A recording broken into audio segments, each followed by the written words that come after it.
Chairperson of the Electoral Commission, Mr. Mashinini, to read the statement, and then we'll begin the processes from there. Chairperson, over to you. Thank you, Program Director, Ms. Bapela, members of the media, ladies and gentlemen. Thank you for being here for what I'm sure will be the first of many briefings and announcements relating to the preparations for the next coming 2019 provincial and national elections. And as the fourth estate, we as the Commission regard you as a very critical stakeholder in the partner in the electoral democracy. And we look forward to working closely with you to help us ensure South Africa once again deepens its democracy through free and fair as well as credible elections. But before I go any further, allow me to take this opportunity to introduce and welcome our newly appointed commissioners. You will know that the Electoral Commission is not involved in the appointment of the commissioners, as commissioners are appointed by the head of state for a term of 7 years at the recommendation of the National Assembly. I'm pleased to inform you that the President has made 3 new appointments as well as 1 designation. The first is the designation of Commissioner Janet Love as the Vice Chairperson of the Electoral Commission. And then the other 3 appointments are of new commissioners to replace those whose term of office came to the end during the course of this year. 2 of these new commissioners are with us today, and I'm sure you are well known, that they are well known to you. Firstly, it's Commissioner Dr. Masugu, who until the appointment on Monday was the Deputy Chief Electoral Officer responsible for outreach. And then also Commissioner Mr. Miepe, who is our former Chief Electoral Officer. Just to take a pause, Commissioner Miepe and Commissioner Masugu, and the designated Vice Chairperson, Love. Commissioner Mamabu.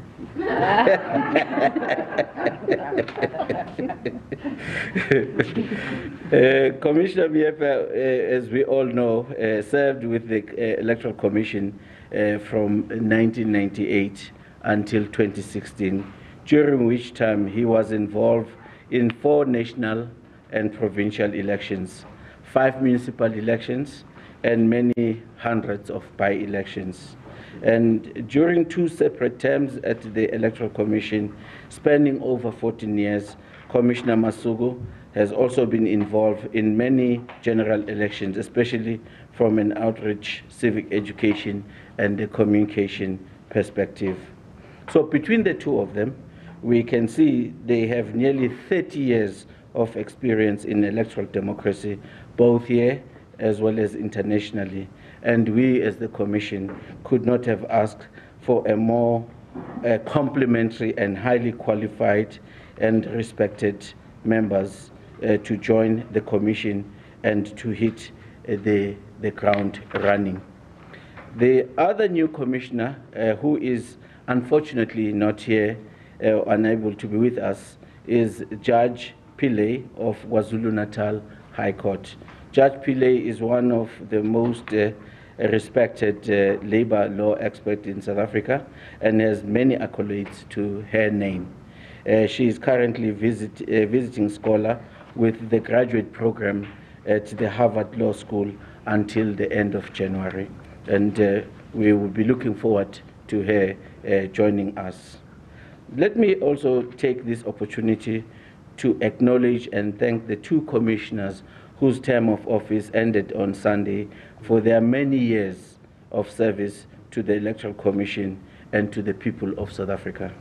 Between their roles as provincial electoral officers on the Commission and also serving on the Commission, the former Vice Chairperson, Terry Tselane, and former Commissioner, Reverend Bongifinga, each had over 20 years of experience with the Commission. We are deeply indebted to them for their diligent work in helping the Electoral Commission achieve its national and its international standing, and we, as the Commission, wish them all the best in their future. And ladies and gentlemen, let me also, before I hand over to our CEO, provide some specific details of today's announcements, and allow me to provide you with a high level of timeline for the upcoming national and provincial election, as was approved earlier this month by the Commission. The key timelines or timeframes that we have now before the elections are as follows. The current 5-year term of National Assembly and 9 provincial legislatures will end on the 6th of May. And according to Section 49 and 108 of the Constitution, they provide that when these terms expire, the President and the Premiers must, by proclamation, call and set aside for an election which must be held within 90 days. And national and provincial elections, therefore, must be held between the 7th of May 2019 and the 5th of August 2019.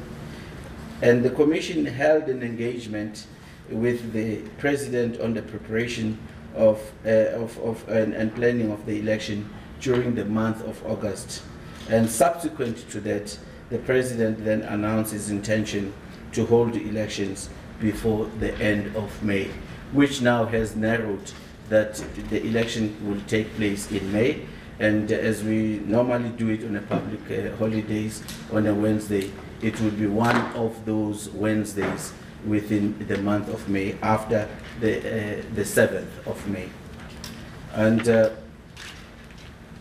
other milestones that we have is that in the month then of January, the deadline for registration of political parties intending to contest the election will be the closing date, and the final voter registration weekend, where we will be sweeping and finalizing to ensure that all eligible voters who wish to participate in the next coming election are registered and in full compliance with the Concord requirements.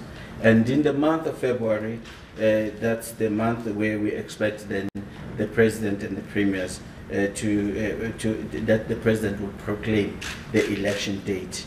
And on the Commission side, it will be the month for the certification of the voters' roll. In the month of March to April, this is the period where we are looking forward to the receiving the candidates' nominations from the political parties that will be contesting the elections. And it's again in the month of March, it's when we also will do the draw of the ballot paper, as well as the most important part is that ensures the conducive environment to the elections is when we have all the contesting political parties signing the Electoral Code of Conduct.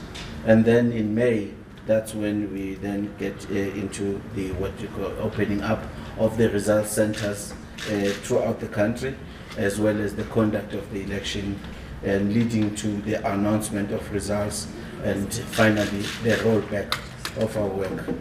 In conclusion, ladies and gentlemen, we as the Commission hold the view strongly that the media plays a crucial role in our democracy, which is why they are often referred to as the fourth estate. Among the key roles that the media plays in our democracy is that of promoting participation and awareness, but also another important role is that of being the watchdog. And the other part, and the most important part, is that they also work with us in ensuring that the news and announcement and messages that are related to all electoral activities do reach the people of South Africa. So we're looking forward to your support as the fourth estate, but also we're looking forward to all South Africans who have an interest in our democracy thriving, that they will join forces and work with the Commission in ensuring that once more again we live up to our dream, that of a free and a democratic country, and that we as the Commission would be in a position to deliver a free and fair election, and with the results that are credible and acceptable to all the contesting parties. With those words, thank you very much, Mayor Bapela. Thanks a lot, Chairperson. Let me allow the Chief Electoral Officer to deal with the remaining matters. Okay. Thank you, Kate. Thank you, Chairperson, and members of the Commission. Allow me to add my congratulations to the Vice Chairperson on her designation, as well as the new commissioners on their appointments, and to wish them well for next year's elections, as well as elections thereafter.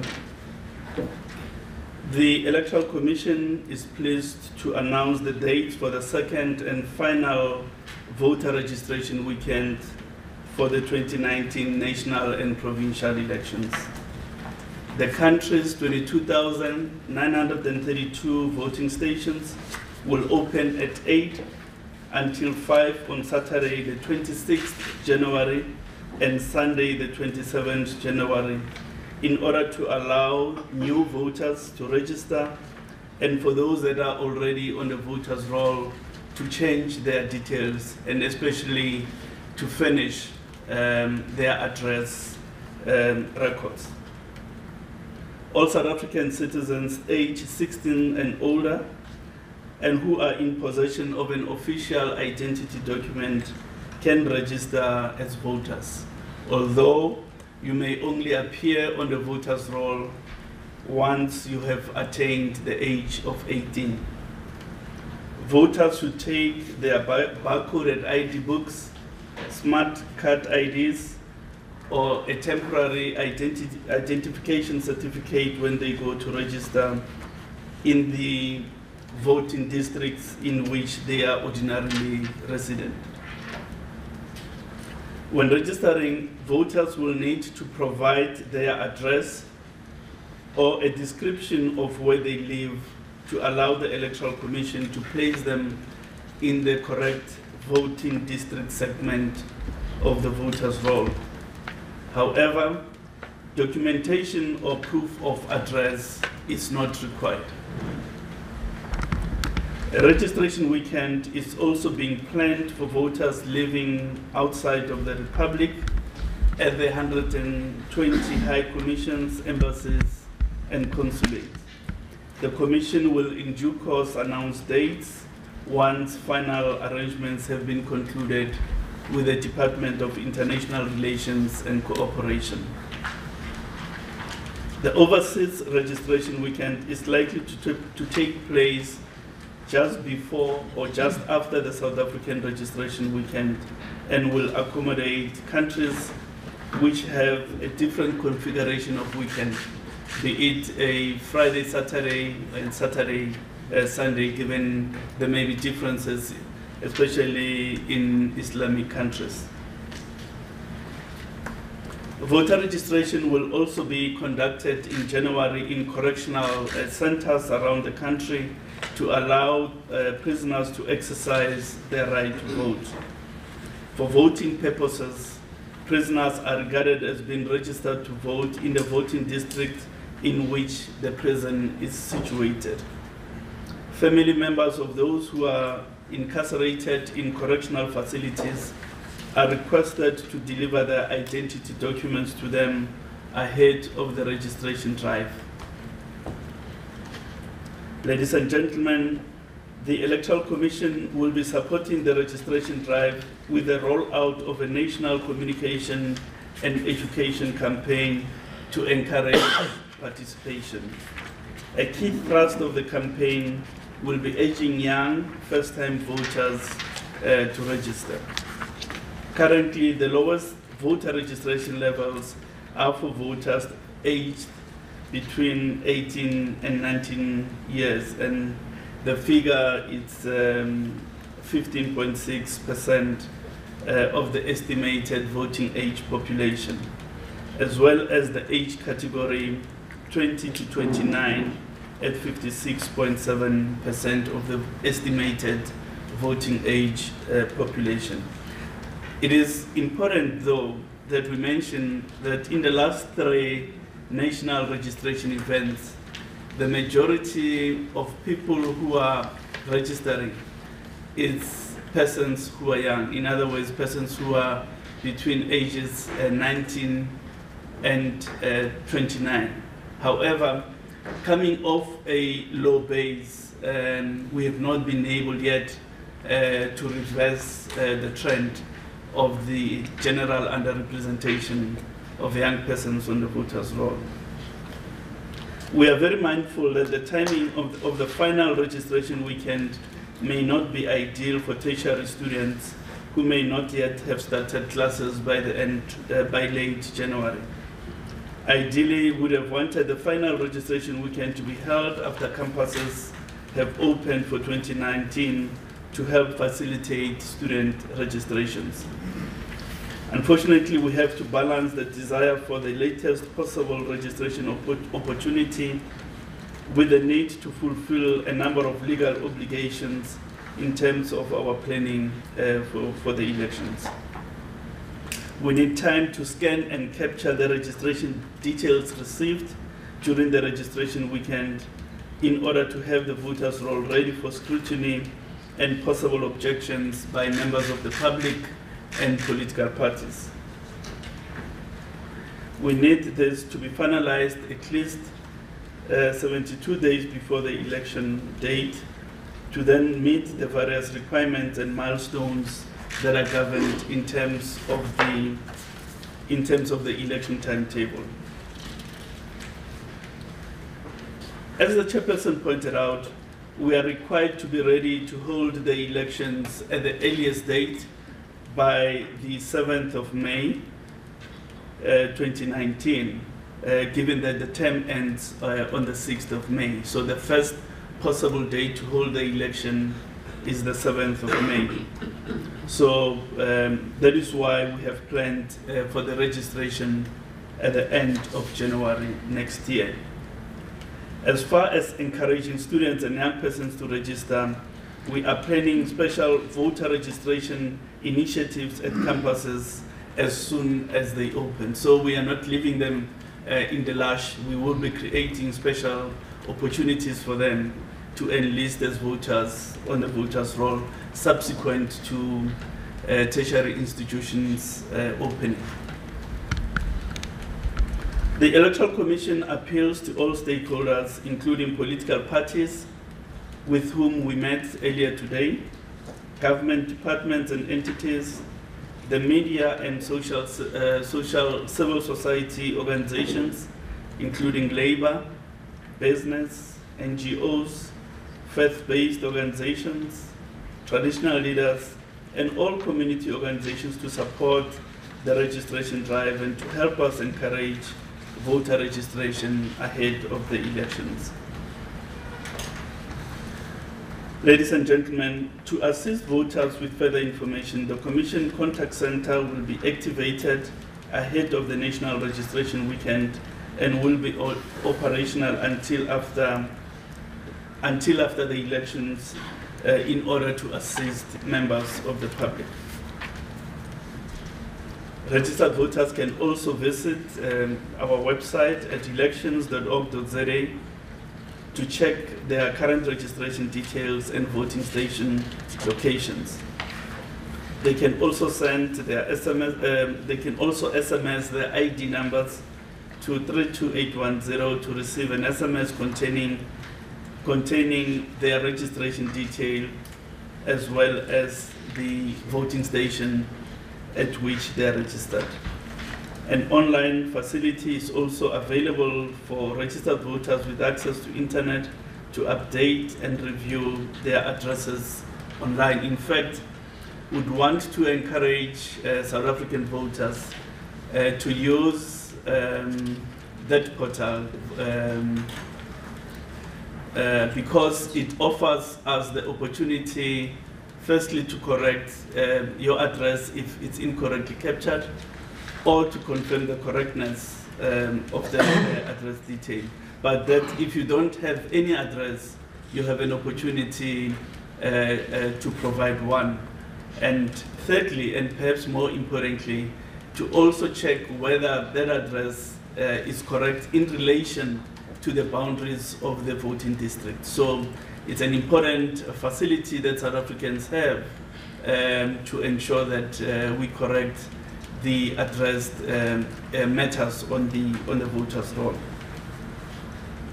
Unregistered voters can insert their address in the voting station finder application on the website, and that will help in directing them to the correct voting stations. And lastly, ladies and gentlemen, we are pleased to announce today the release of the Atlas of Results arising from the 2016 municipal elections. The Atlas of Results is a uniquely South African publication, and is a compilation of voting data from elections presented geographically by province, municipality, ward, and voting district. It can be utilized by political parties to analyze their and other parties' electoral performance in the 2016 elections. This can be a very useful tool to help plan and refine their political strategies for the upcoming and future elections. It is also a very useful tool for the media, analysts, researchers, and other interested parties on voting and registration trends in our country. The Atlas of Results is available electronically for download from the Electoral Commission's website on elections.org.za.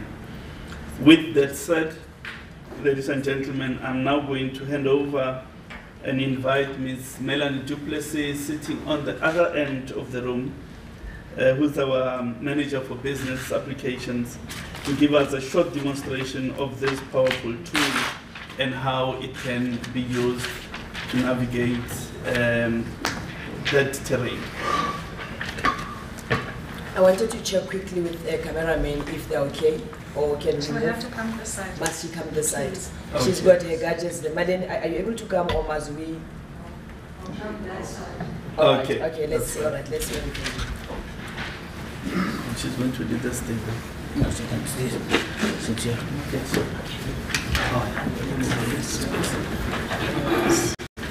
She has to start doing this, Okay, gentlemen, are you Okay. Does she come from the city? No, but, Yeah. but aren't you going to be close to the microphone? Get your picture and sit here.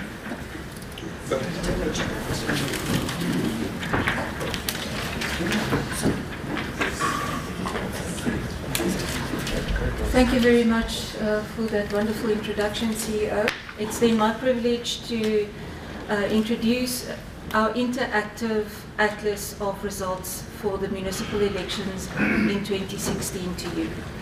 Now, on the screens behind you, you will see the demonstration taking place. At the top in the middle there, as any good spatial tool, there are a number of buttons that can help you navigate, add some information, subtract some information. So those are standard available on all of the screens.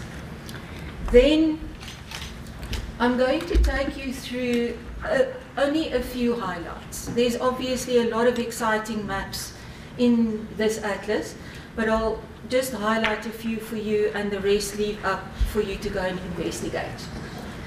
On the left-hand side, if everyone can just lean a bit left so that you can see the text that's also off the screen.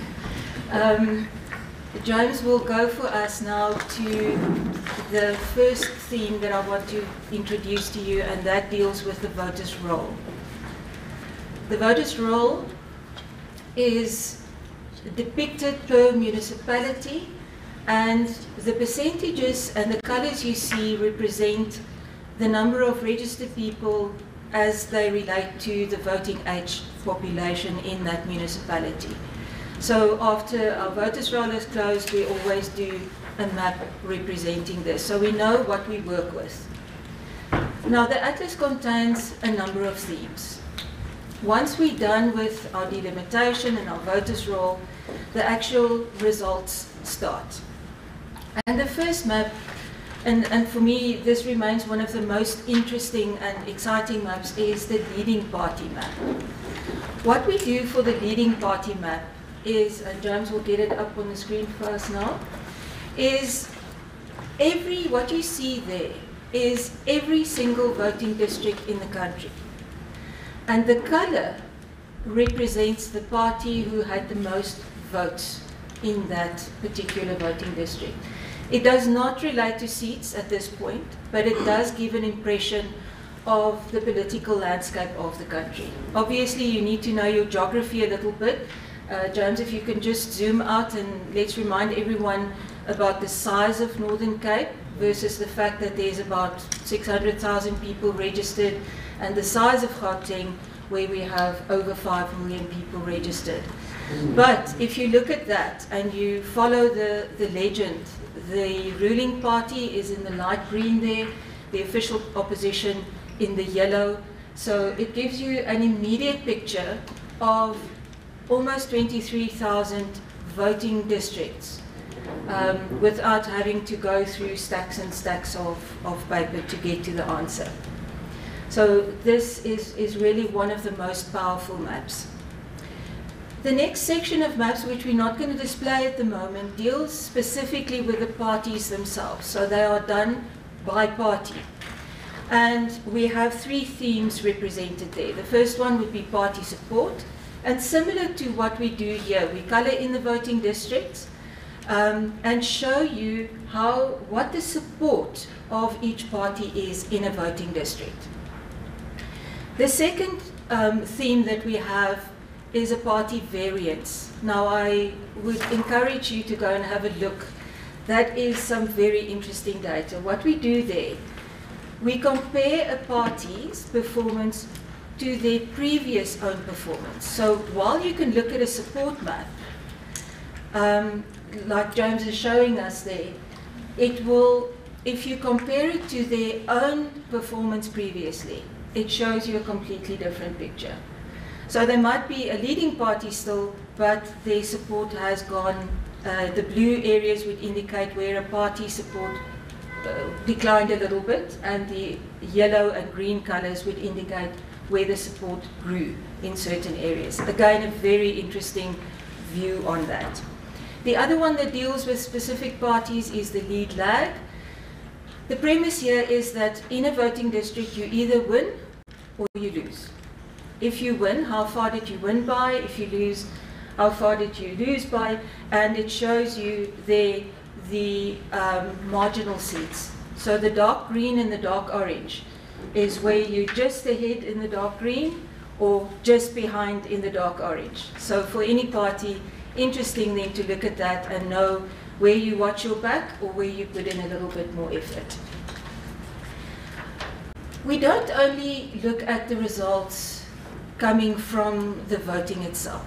We also have a bit of demographic data. For that, we use the tool that we use to register people, and while you're standing in the queue, we scan.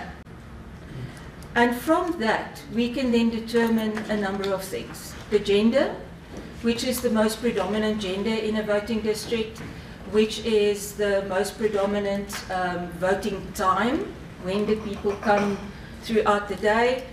But then the one I want to talk to you about, James, if we could go back to the age.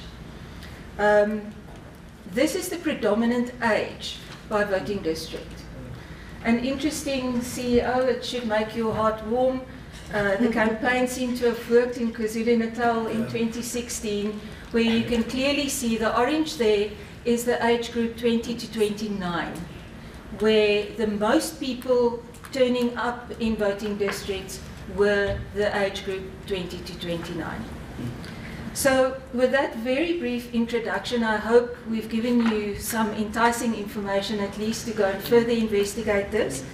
I would just like to reiterate the fact that the link will be on our website, but just because you are here, we'll give you the super secret URL, and you can directly access it on atlas.elections.org.za as well. I thank you very much. Thank you so much, Melanie. If I may allow the IEC leadership to come back to their seats so that we can do a Q&A and just make sure that if there are any questions of clarity and further explanation, I'm going to open the floor for questions. If I may request anyone asking a question to introduce themselves and the media house they come from. We'll take a series of first group of questions, second group, and we'll be wrapping up. The floor is open for questions. Anyone wants to ask a question? I'm going to take gentleman, then second, and third. Offenses in SABC TV News. Just wanted to find out if the shortcomings with the voters' roll, where some of the voters' addresses were not verified, if that has been addressed before the coming elections.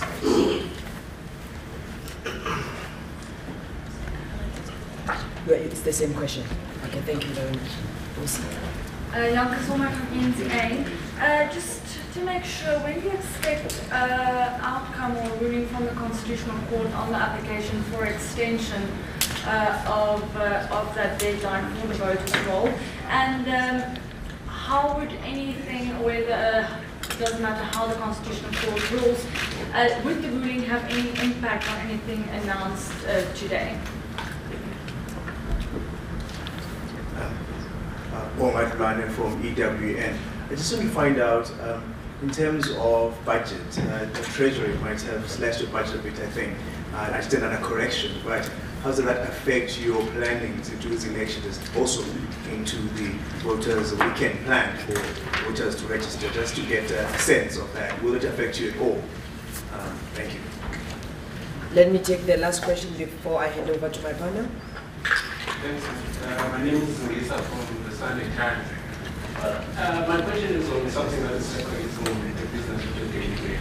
It's with regards to the Socialist Revolutionary Workers' Party NOMSA and the controversy that surrounded their registration, things like that. Could you please clarify what were the issues in that regard and how was that issue resolved? Because there are many sides to the story, and I think the IEC hasn't come out in full force to state their side of the story. Thank you very much. Okay, let me allow the panel to answer before we take another round of questions. Oh, okay. No, thanks very much. There's a lot of progress that has been made on the addresses on the voters' roll. Just to give you some statistics, in March 2016, we had just over 8 million people for whom we had a complete address. And by complete address, we mean a stamped number, house number, street name, suburb or town.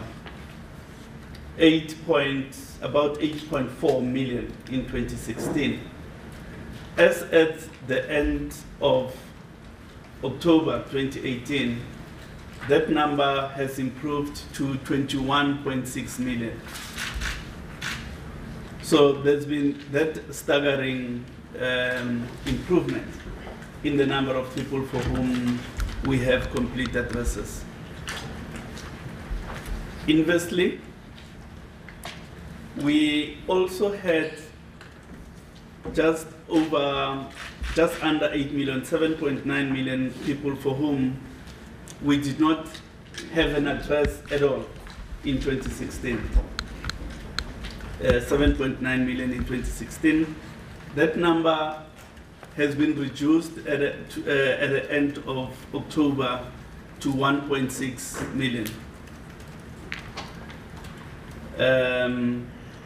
So again, a good progress has been made with respect to that. Of course, that 1.6 million can be broken down further into two subcategories. The first subcategory is people who registered before 16 December 2003 and people who registered post that date.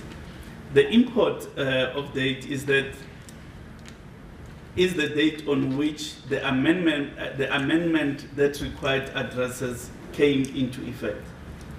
So the 1.6 is broken into two. The first 500,000, they are pre the date, and the balance of the 900,000, they are post the date. The last category of voters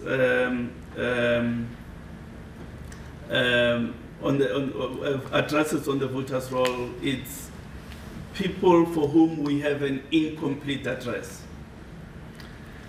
Now, that's a hodgepodge of different permutations there. It could be that it's a full address but a zone, you know, like 5030 zone 5 Deep Blue. So it needs to be analyzed further. Or it could be that we just have an address that says Mamutintani village, and so on and so on. So those requires a work for refinement and so on. But work is ongoing with respect to that. That category as well has been reduced from 8 million in 2016 to currently just over 3 million. I think about 3.6 million. Yeah. Now, you can see that with these statistics that I'm giving, that significant progress has been made. And work is ongoing. We're not resting on our laurels in anticipation of the outcome of the Concord application. Work is ongoing, and we will not let down of the intensity that we need to redress the problems that have been identified. There are two other processes, however, that I think we need to give an account of. Firstly, that we do expect the Concord to issue judgment before the end of the month, before the end of November, because the interim extension that they gave comes to an end on the 30th of November. So the court will speak before then. The impact of the ruling, it's a matter that really we should not speculate about. But it's important to state that we are also having an initiative to amend the law, to say that this residual 1.6 million people for whom we have no address on the voters' roll at all, should they turn up to vote on election day, before they vote, we will have a procedure, we will regulate a procedure that will require them to furnish an address or description of where they live before they vote, and will make a determination whether on the given address, whether they are in the right provincial segment or in the incorrect provincial segment, and on that basis, we will make a determination whether they vote provincially or not. So that's one of the interventions that are embodied in our legislative amendment. But the timing of the registration weekend itself, it's also of significance to the voters' roll. In the sense that we're having this registration weekend at the end of January, and then we'll have an opportunity to capture all the addresses and place them on the voters' roll, and then we will make available copies of a provisional voters' roll to all political parties, and regulate that in the timetable and say, between this and the other date, it's an opportunity to inspect the roll, and if you find that there are people that may be incorrectly registered, come and raise objections. so that we create a structured mechanism in which we deal with objections and avoid a situation where 2 days or 5 days before an election you get a list of names in a Apple box raising an objection, because then there's very limited scope to intervene and correct things. But if you create a structured opportunity for everybody to say this is the period in which we're looking at the voters' roll, that should help. And lastly, on the issue of the impact, let us remember that 2019 is about national and provincial elections. So the smallest geographic constituency is the province. And you've got to look at the issue of an address in relation to the province for purposes of this election. If it were a municipal election and a ward election, then you've got to look at it at a more granular level, at a ward level, and there an address plays an even greater role than it would vis-a-vis a national and provincial election. But the overriding issue on our part is that we're not letting it go. We are getting those addresses. We want to rest on our laurels, but we are also trying to intervene at the legislative level as well as at the judicial level in terms of that court application. Something must win out of that for me. Commissioner? So, with regard to the party registration, which question did you want me to deal with that one? Yeah. So, with regard to the registration, the procedure for registering a party, as you know, is to put in an application which requires not just the name and the logo, but also other details and structures in relation to the party. And the procedure is that the Chief Electoral Officer will apply his mind, and to the extent that there are any misgivings will feed back, and there can be some back and forth. In this particular instance, there were some concerns about possible confusion with one or more of our over 300 currently registered parties. And so the issue at that stage was declined, and it was then appealed, which is the normal procedure. And any such appeal then comes to the Commission. It came to the Commission, and the Commission in the normal way, so there was nothing from our perspective untoward, considered the matter, looked at the various concerns, and believed that this was not going to become a problem, and therefore approved the registration of the party, which is where we stand at the moment. Thank you. Just the issue of the budget. Budget. The issue of the budget, I think we are all aware that the national fiscus is constrained, and that has affected all publicly funded institutions. We've had budget cuts over the last few years. However, we do have the resources that we need to have a decent registration weekend. A registration weekend that will ensure that we have the capacity within the registration station to administer the process, the logistical requirements that are necessary, and so on and so on and so on. All those things have been taken account of. So although we've experienced budget cuts, we are not in a situation where we have had to cut the quality of the registration process itself. We had initially anticipated holding 3 registration weekends. The March one that we had, possibly one now in November, and ultimately the last one in January. But due to the need to reprioritize funds and so on, we're not proceeding with the November one. We'll have the final one, the second and final one, in January next year. Thank you so much. I'm going to take the last round of questions, and I'll be wrapping up the press briefing. Any questions? Looks like we're looking good. Yes. Yeah? All questions covered. Friends. Yes, it's just for Okay. the atlas, just to shoot, to get the visuals. Okay, no problem. We can arrange that. Then we can manage. Any other questions? Going once, twice, 3 times. Ladies and gentlemen, thank you very much. Thanks for coming this afternoon. Sure. Thanks, everyone.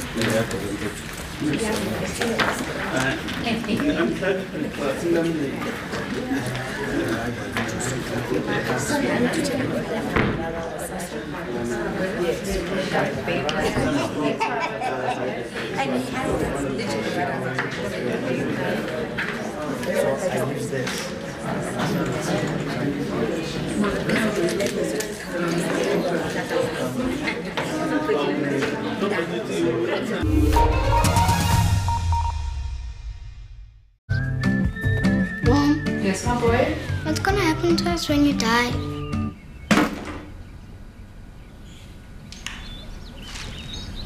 Take control of the one thing you can't avoid with iWise Life Insurance. Get a 1 million Rand life cover for just 155 Rand per month. Brought to you by Old Mutual, the brand you can trust. For a quote, SMS LIFE to 48856. iWise, the wise insurance choice. Everyone wants a dignified funeral. That is what a clientele funeral plan can give you. Lasting dignity.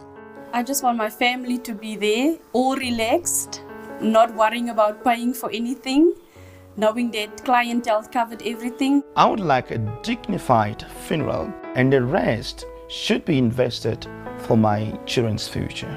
Clientele funeral plans pay out in 24 hours. We will even send 200 Rand airtime. You can cover up to 13 people on one plan. Plans include grocery, unveiling, and transport benefit. Plus, you can get all your premiums back. I told my family, I don't want a fancy funeral. They must come there for a cook sister and a sandwich, and then they must use the rest of the money for their future. I will never stop paying my monthly premium. To me, paying my monthly premium is as important as buying groceries. SMS LIFE to 31043 and we'll call you back.